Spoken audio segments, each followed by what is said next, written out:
Welcome to Behind the Research, a special segment of the PT Meal podcast where we digest the science behind physical therapy practice.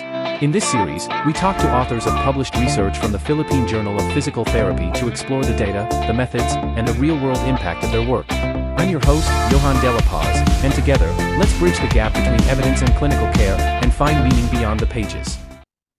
Welcome back to PT Meal Podcast, a buffet of play, therapies, movement, exercises, activities, and leisure, all packed in a hearty conversation about the physical therapy profession and practice with a Filipino flavor. I'm your host, Johan De La Paz. Welcome to the banquet.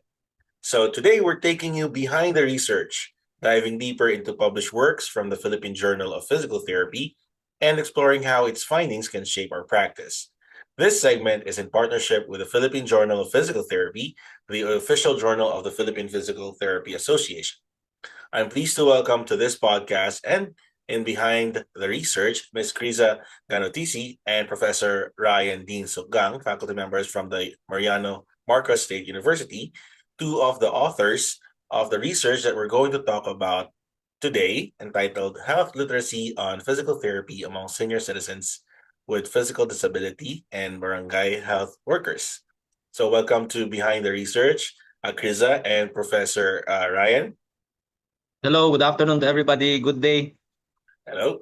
So this is an exciting conversation. So before we begin, for our viewers and our listeners who are not familiar with the study yet, Criza, could you give us a brief summary of what the research is about? Okay, so again, good day to everybody. We are very pleased to be invited to share things about our study. So for the overview or background of our study, this study focused on assessing the health literacy on physical therapy among key groups in the community, which are our senior citizens, specifically the senior citizens with physical disability, and community health workers, or more locally known as our barangay health workers. So we wanted to understand how well they comprehend physical therapy related information, specifically in terms of reading, interpreting, and using health related materials.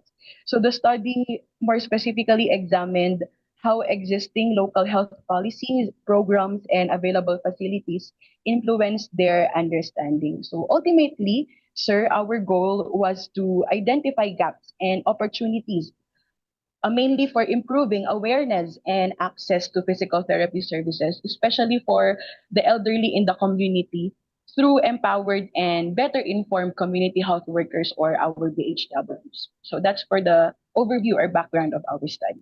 Gotcha. So what inspired you to focus on health literacy on physical therapy? Are you working with community health workers or senior citizens in your practice? So basically, me and my group mates, our inspiration stemmed when we had our community-based rehabilitation as a part of our subjects in our PT curriculum then. And fortunately, our instructor then was also Professor Sukgang. So mainly our inspiration came from having that subject included in our curriculum, and we have, when part of our requirement is to go to the community. And based from our observation, there is a recurring gap in the understanding of PT at the grassroots level, particularly among vulnerable populations such as our senior citizens, and of course, including our community health workers. So senior citizens, from what we have observed, at least here in our province in Ilocos Norte, often live with chronic musculoskeletal conditions that PT can manage or alleviate. However, they rarely receive appropriate referrals or interventions. While on the other hand, the community health workers, or BHWs, are on the front lines of community health. However, there is a lack of formal knowledge in PT, then limiting their ability to guide patients effectively in the community. So we are trying to bridge the gap between PT services, making it available supposedly in the community through the guide or help of the barangay health workers in general. So these are the gaps that we have observed during our community immersion when we had our CBR as one of our subjects. Right. For those who are not familiar, for those who are listening or watching this conversation, who are not familiar with what a barangay or community health worker uh, uh, does in the community, or specifically in your community in Ilocos Norte. Professor Ryan, could you give us or describe to us what's the role of a community health worker? How do they interact with the community, and what do they share, or they give out or contribute? Yeah, thank you, Sir Johan. Barangay health workers or community health workers in general are the ones who are interacting with the at the grassroots level. Considering that in the Philippines, the barangay is the smallest unit of the political arrangement, and so it's more of let's say it's more of the representative of the Department of Health at the very minute level of society, which is composed of different neighborhoods. And so it is more of a reflection of the national government's services towards that of the people in terms of basic services such as referrals to medical professionals, sanitation, and also that of concerns regarding that of health and diseases. Some specific functions that barangay health workers do are constant reminders of checking into the total health status of all the aspects and the levels of the community, from the pediatric patients and well population together with that of the geriatrics.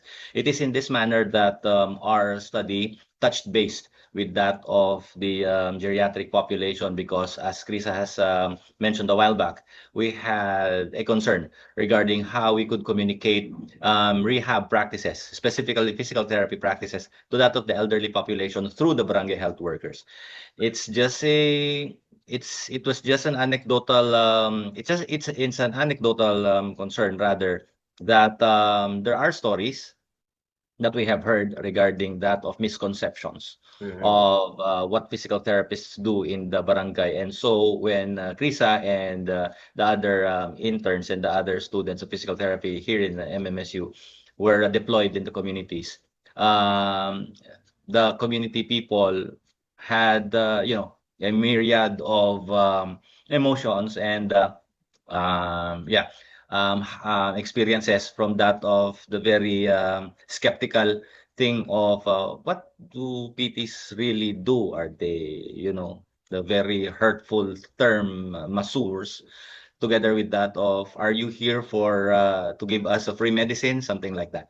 So that's where the problem sat in, and the Krisa and the group picked it up as a research gap. So Mhm. the study just rolled off from there. Gotcha. So so the way I understand it is community health workers really try to bridge the what you mentioned, the Department of Health, and what they're Mhm. trying to push out to the community, and going to each houses, or to community members, and sharing, things about what you said, mentioned sanitation, health and diseases. And it's really important for them to have that, at least a foundational knowledge of what physical therapy is, so that they would be able to share that to the community, so that the community would know when to go to physical therapists, or what physical therapists do. That's really great. So in collecting your data, what were the challenges that you have encountered, particularly with senior citizens and the uh, community health workers? Krisa? So with regards to challenges, we indeed have encountered several challenges with regards to our data collection. Many senior citizens have age-related issues such as visual impairments, hearing difficulties, and mobility limitations. Some, although to a minimal extent, also had limited English proficiency, which affected their ability to understand technical terms, sir. So during the assessment. So we mitigated this by using large prints and simplifying the terms without compromising the validity of the tools that we have used. And we have also conducted the interviews in the local language, which is Ilocano. Moreover, the need for home visits because of the mobility problems of the senior citizens, there was a need to conduct home visit to collect data. So this was actually logistically demanding, but it was necessary in order to ensure not just to collect most accurate data, but also to ensure the comfort and safety of our respondents, primarily the senior citizens who were included in the study. Gotcha. So it did a lot of changes just to accommodate those challenges that you've encountered there.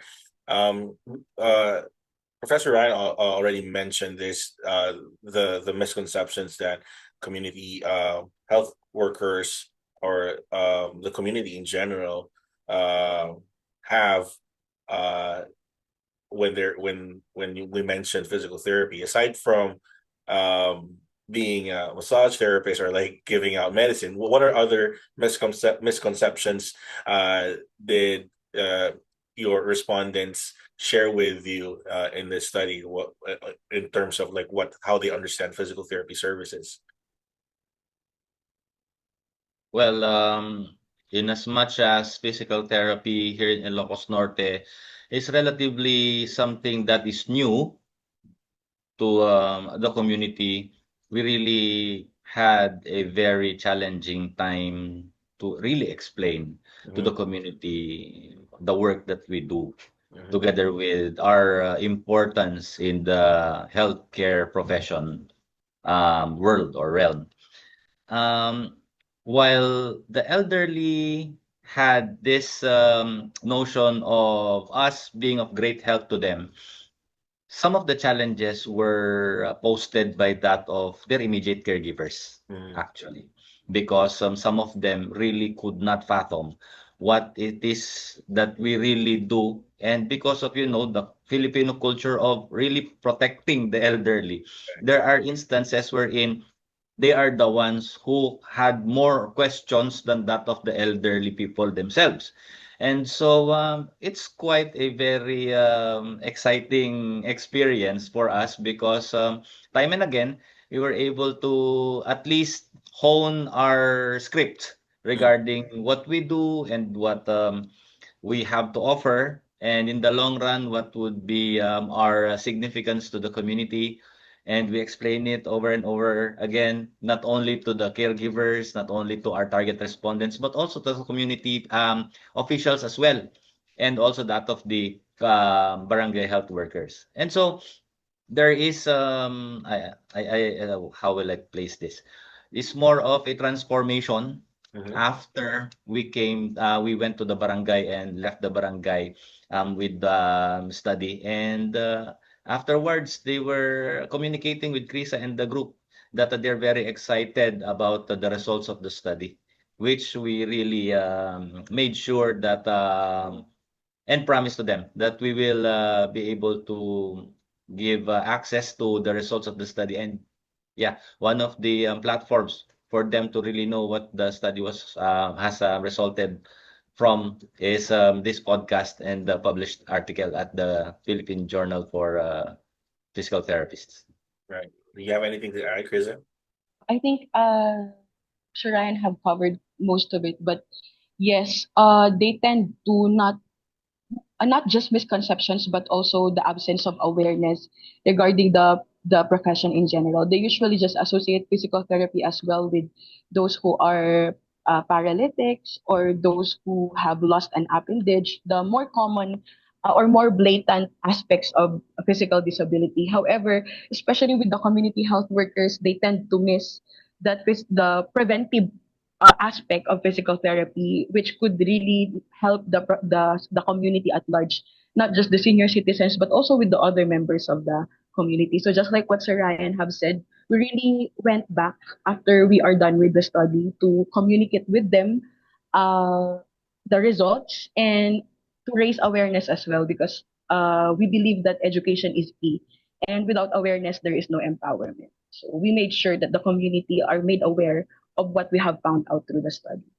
I agree with that. So it's very interesting because it's a problem that we've had for a very long time in the community that they don't know what physical therapy is, and who are we going to blame? Is it us physical therapists who are lacking the advocacy of explaining to them, or is it the government's role to send the message out? It's a question of who should do the first hard work there. But you both mentioned those misconceptions, and it's deeply ingrained in our community that we're trying we're what do you call this? We go to those elders that are healers. So I guess that's why physical therapists are not so much the first thought that people have in cases of injuries or preventative aspects. So in those misconceptions that you've mentioned, or challenges that you mentioned, which were family related and the preventative aspect of PT, what were the strategies that you've employed to correct this situations? Foremost, as an academician and a physical therapist as well, we really it's really the role of us in academia to make sure that we educate the community, because as part of the fourfold function of the state universities here in the Philippines, community involvement and public service is really something that we have to do. And we are very fortunate that here at the Mariano Marcos State University, we are given ample time and the freedom and the liberty to make sure that the community is well informed regarding the profession. That is why whenever one would be going to an outsider would be going to a community in Ilocos Norte, and they would be mentioning about physical therapy, then they would always say, those people from MMSU. That is, there's already an association with That's that of good. the university, because we really saw to it that the community-based rehabilitation program is widespread and very inclusive. Mhm. Cool. So there's already a recall there, OPT, MMSU folks. Krisa, you're about to share something? We are really fortunate here in the university. Actually, Sir Ryan is our program director for our community-based rehabilitation. It's called CHSCBR 3.0. And together with Sir Ryan and our colleagues in the department, we have already incorporated the recommendations that we have gotten from our study when we go to the community. Because we involve CHWs now in our workshops. So we teach basic exercises. Mhm. We have also done seminars about the use of assistive devices Mhm. in the community that we have adopted, and we have also conducted. The thing is, we can educate, but also we must also include the leaders of the community and the municipality. So right now, one which is also one of the recommendations in our study, we have been communicating well with the LGUs, the head of the LGUs, to really advocate uh, not just the profession, but also what we can do, what we can offer, and how can the community better benefit from the services that we could offer. So just like what Sir Ryan have said, we thank the administration of the university for allowing us to freely go to the community to raise awareness and to educate more people at this point, not just the senior citizens and the CHWs anymore, but other integral part of the community or the society, such as the administrators or the executive officials of the municipal. Mhm. What are there any specific contributions that the local government provided to support your program, your CBR program there? One would be that of memoranda of agreements with that of LGUs. If my memory serves me right, we still have an active one here at the city of Batak, and we have a really active one in Vintar, Ilocos Norte. Mhm. And with that, we tandemed with the municipal health office, as well as that of an inclusive integrated school to look into children with disabilities, as well as that of persons with disabilities. And in which we are not only focused with that of catering to the rehabilitation needs, but also to the whole spectrum of the CBR WHO matrix. Mhm. And with that, Krisa and I also would always saw to it that health literacy would always be the one that we would be pushing forward, because without health literacy, or simply put, without the language and the understanding Mhm. between that of the care provider and the care recipient, then care will not be given and Right. care will not be experienced. That is why it is very important for us that literacy would always be inclusive, and it would always be on an equal footing, so that everybody would understand the language of rehabilitation, the language of physical therapy, and the language of care in whatever form it will be. We also had a, well, with that, we are very appreciative of our LGU partners, because they were awarding us with resolutions of commendations, Mhm. together with that of giving us also some opportunities for them, for us to be included in policy making and um, participation in meetings Mhm. that would really look into the health and the welfare of our town mates and our province mates. Gotcha. Is the end goal of um that project, is it to leave the community with sufficient knowledge that they can train themselves, over and over again, and then just ask you if they need more help with other things that they may have forgotten or needs update and all of those stuff?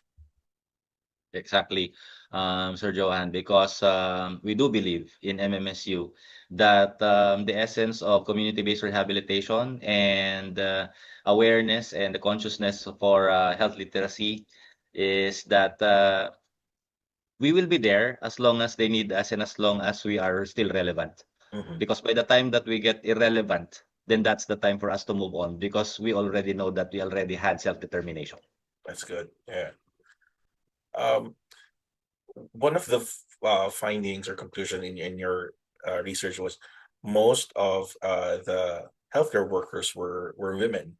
Uh, Mhm. and I've also observed that when I was doing our community-based rehab back in PT school.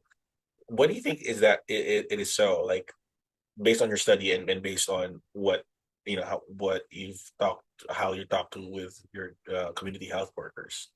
Actually, I have heard this first from Professor Sukdang during our CBR, which has been proven true as one of as it has come out as one of the results from our study. But culturally, caregiving roles in the Philippines is feminized. So women often become the barangay health workers or the community health workers. However, this limited association of women leads to under-evaluation of their work as well as limited recognition and fewer leadership opportunities. So, therefore, I would think to address this gender disparity thing, policies must formally recognize barangay health workers as an integral part of the community and supporting the health of the town people or the members of the community. So, therefore, there should be more leadership trainings as well as advocacy campaigns to empower community health workers, especially the women who assume this type of role. They should capacitate them and give them more authoritative roles, especially in health planning and in service delivery with regards to healthcare into the community. And Awesome, go. in addition to that, yeah, we always, it is noticed that in the barangay, the duality of gender is always there. BHWs being women and barangay tanods being men. You uh, know, the ones who keep the safety and peace in the barangay. So we could be looking at it in a way in which the females are the ones who care mhm. and the males are the ones who protect. Right. With that, well, it might be have been ingrained in the Filipino culture, but then again, as Chris have said, we really have to understand the culture in which we are in. However, efforts are being made for us to equalize the roles of men and women in the barangay, together with making them more inclusive. That is why In one town in Ilocos Norte, I believe the BHW head of that town is already a male. And as I observed in our barangay, in our local barangay, we also have barangay Lupon Tagapamayapa or peacekeeping residents who are also females. So Mhm. I guess we are already covering that up, and everybody's happy with that. So there's already like mixing of the roles already. Yeah. Yeah, but that kind of like being the smallest unit of government, it kind of reflects the old view of family as well. Women Mm. caring and males are protecting. So we were talking about health literacy, like when you mentioned that earlier, kind of I kind of thought of like normalizing um terms, physical therapy terms, just like other medical terms that are, normal in our, vernacular in a conversation. Could you give us a few words or terms in physical therapy that you think is important for the community to be aware of, or at least, be familiar with in our like profession to them? I think, Sir Johan, we start with defining the word disability. Because we have found out that during our study as well and our interview with the CHWs, just like what I have said, they only know disability if it is very blatant and straightforward. So I think Physical. it is very good that we inform the community about, because we all know that disability is quite complex. It has many types. It could be classified one way or another. So sometimes and even now with our CHSCBR 3.0 program, when we inform the barangay that we're going to have a livelihood training for the PWDs in the barangay, we find out that there are excluded people just because the CHW think that they are not considered disabled. So I think it's very good to we start with the term disability as one, as well as physical therapy. I think is also one of the things, just like what Sir Ryan have said. Although right now the practice of physical therapy is broadening in the province already. Both private and government owned hospitals are expanding and including rehabilitation services, and the list of the services that they do offer, there are still some or there are still a lot of community or barangays in the province who in which physical therapy services is not yet known and accessible. So that's also the reason why we are still and we will continually make efforts here in MMSU to reach hard to reach places to better tell them and inform them about disability or physical therapy uh, yon, in the community. So, Sir Ryan, do you have something to add, sir? I guess in addition to what Chris have said, um, disability, physical therapy, there are also some terms that really need to add to that of the rehab vocabulary in the community, especially that of the different diseases. Mm. For instance, we have to define really this one in particular. This is really my baby after all. Stroke. Mm. Sometimes stroke is something that they would attribute to heat, but Mhm. we really need to understand that there's a difference between a brain attack and a heat stroke. Mhm. Nonetheless, they are both considered under the umbrella or the definition of stroke. So if that would be the case, then sometimes the BHWs might give the wrong impression of, quote unquote, misdiagnosing already what Mhm. has happened and what's the cause. Therefore, they might be giving some interventions that are really not necessary, and maybe the manner of urgency is really not clear. That's why sometimes catastrophic things happen. Mhm. And so we really also that's also one of the findings that we had. And it's very interesting also if as a segue that some elderly people, as far as that of health literacy is concerned, and also that of the command of the English language, there are outliers. There are elderly in Ilocos Norte who really have a very good command of English despite their age. And maybe it is because of their age primarily, because during in pre-World War II era. We're under the American occupation. And those who have survived until the time that we have interviewed them have a very good command of English because they had American educators way back then. Mhm. And it really is an eye-opener for all of us because there are things wherein when we conduct research, we really need to translate a particular questionnaire. So what's the point of translating a particular thing where in fact English is already a second language to them? So those are some of the nitty-gritty realizations that we have. That made our study really very exciting. Mhm. All right, gotcha. When you mentioned about stroke and all of that, just it's just a segue as well. Do we have a mnemonics in the Philippines about stroke, like be fast here in the US? Like be fast means balance eyes, face, arm, speech, and time. Do we have something similar uh to that in the Philippines? Just to remember We that. are adapting the FAST also, the FAST. We are also Yeah. adapting it here Okay. in the Philippines. Yeah. Okay. Good. Yeah, because that's easy. That's my go-to lecture to Mhm. patients to remember what stroke symptoms are to look for.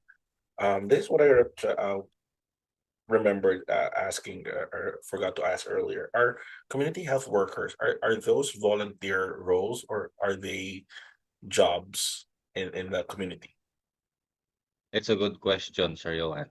Way back then, Mhm. um, barangay health workers are tapped by the community more of a volunteer work. But Mhm. now they are considered part of the official doc of the barangay. That is why they also have stipends and incentives already. Mhm. And they really are immersed in training.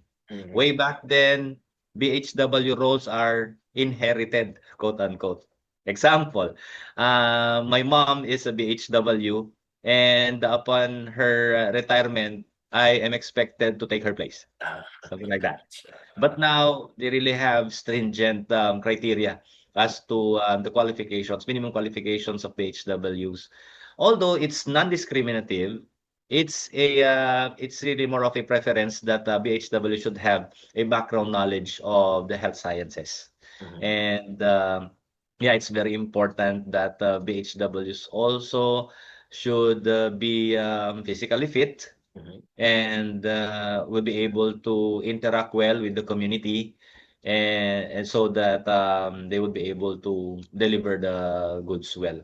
Okay. Well, that's good to hear because I feel that if it's purely volunteer work, there might be a time that they might get tired of it and wouldn't see, why am I continuing this? If they're, if they're really passionate, then, that would come out. But if it's not paid, then it might seem like, I'm not doing this for anything. So why would I continue this? But that's good. That adds more incentive. And also, it kind of formalizes it.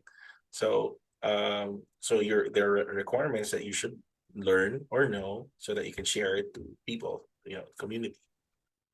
Um, so for us physical therapists in general, and you guys interacting with the community, what would you say should physical therapists do in the community, within their own community, whether formal or informal, whether like your program or within themselves?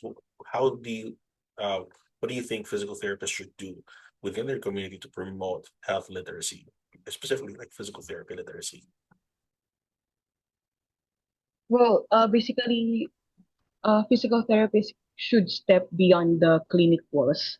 We make ourselves more visible, and we should make our advocacies resound a little bit louder in the community. So how can they know what we can do if we are not going there, or if we are not showing themselves ourselves first to them?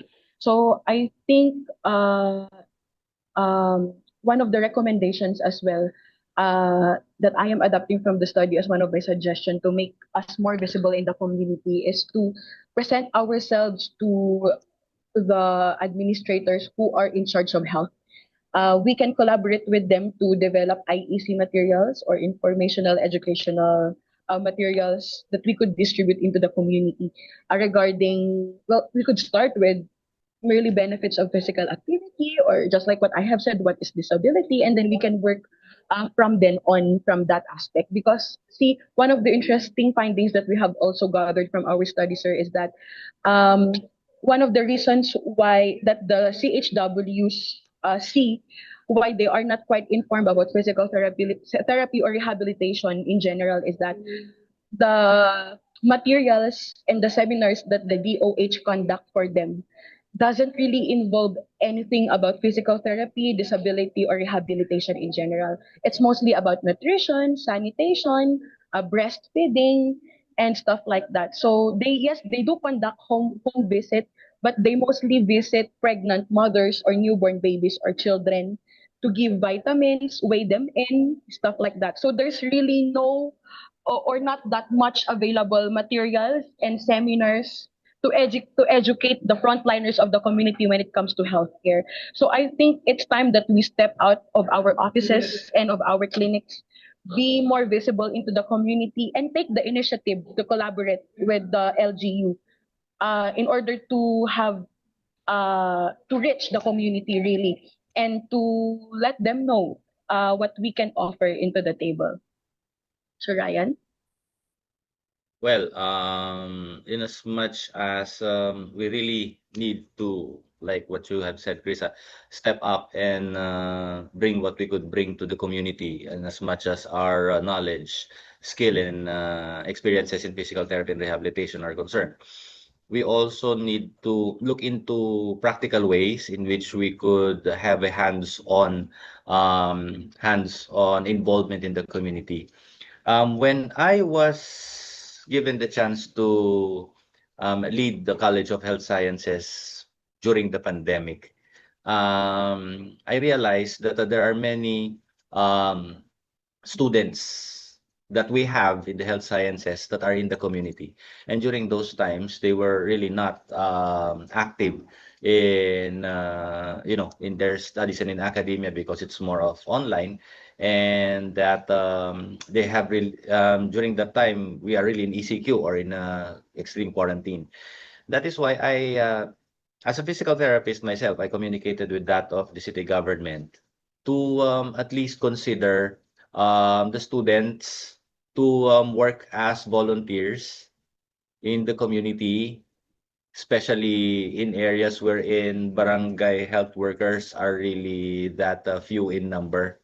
Mhm. Because as students in the health sciences, especially in the senior and junior years, we are sure that they already have the equipment like that of the basic highest pigs, sphygmonometers, and reflex hammers and everything, which they could be using as diagnostic and assessment tools, and that would really help the barangay. So, in a more practical sense, I asked our local executives here to consider the idea of tapping the students to become volunteers, especially the physical therapists, not only in promoting health literacy, but also in practically looking into the welfare and safety of the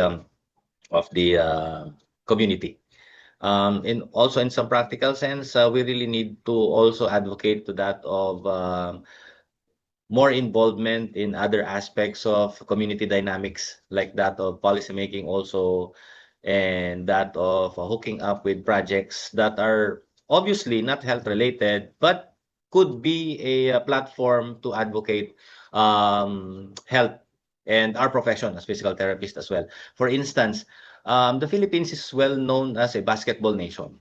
And during some aspects of barangay celebrations, we have the basketball leagues. So if ever you're a physical therapist in your barangay, licensed or not licensed, or a student, might as well ask your barangay officials to volunteer as the physical therapist of your barangay, of your basketball team. And that would be a very good platform for you to advocate what you really do. Something to that, something like that. So yeah, that's it. I totally agree, and what came to my mind when both of you were sharing that is like we as normal as talking about immunizations, nutrition, and all of that, it it should be normalized and uh, to talk about what you've mentioned, disability and rehabilitation as well, because one way it's, a person would encounter some form of injury at some point in their life, and it's, it's has to be some there. We have to have some basic knowledge, like on what to do. Is it something that is worth going to an ER? Is it something that can be addressed at home? So that Mhm. at least with, being able to know some of that, people could have the proper decision in addressing some of their, common problems that they can encounter.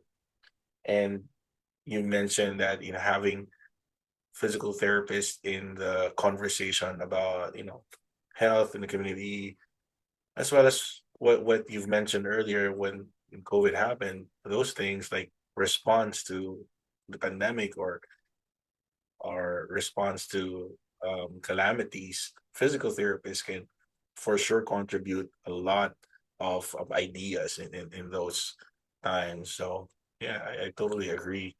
We're not just in rehab, we're also in the health industry. So um given, the findings of your studies and understanding the gaps in health literacy, what how can you see, the future um studies that would, assess health literacy among the senior citizens and community health workers, and how could those outcomes be improved? So as for the future with regards to the link between the profession, as to that with the senior citizens with physical disability and the community and the CHWs, for future research, we hope that one thing that can be done is to number one, uh, developing a policy brief on to how to better create policies addressing the senior citizens or the other marginalized members of the community in need of rehabilitation. And another thing would be one thing that can be done is to research and development of relevant IEC materials that could be used in the community to better inform the community or even the CHWs who are involved in the care of the barangay to uh, better raise awareness with regard to disability, physical activity, or rehabilitation in general. So we could develop IEC materials that could be translated to different languages or dialects or different or multimedia type of materials as well. Like for example, not just brochure or written language, it could be videos or better ways to really reach the community and to raise better awareness into the community. So those are what we have recommended in our studies. The development of policies and look into how we could better communicate the profession to the community. Sir Ryan, do you have any addendum? Um, I guess everything is said by Krisa already. And yeah, if I may add just a little, um, the bridging of the gap in communication between that or even among the physical therapists, the barangay health workers, and that of the senior citizens should be closed in a manner that the elderly should feel that they are part of the conversation. Mhm. The health literacy is a way for senior citizens to be able to understand what it is that it is being talked about as far as health is concerned. And it is a way for us also, it's also a manifestation that we respect them because we are giving them the chance to hear things that are related to them and for them to react and act accordingly. And that is the essence of, informed consent or informed decision making. I believe that we owe to the elderly a mechanism or a way for them to understand what we are doing to them. And health literacy is really the key for us to show to them that we really care about them. Yeah, totally agree. What I'm curious now that information is really readily accessible, probably with the younger generations.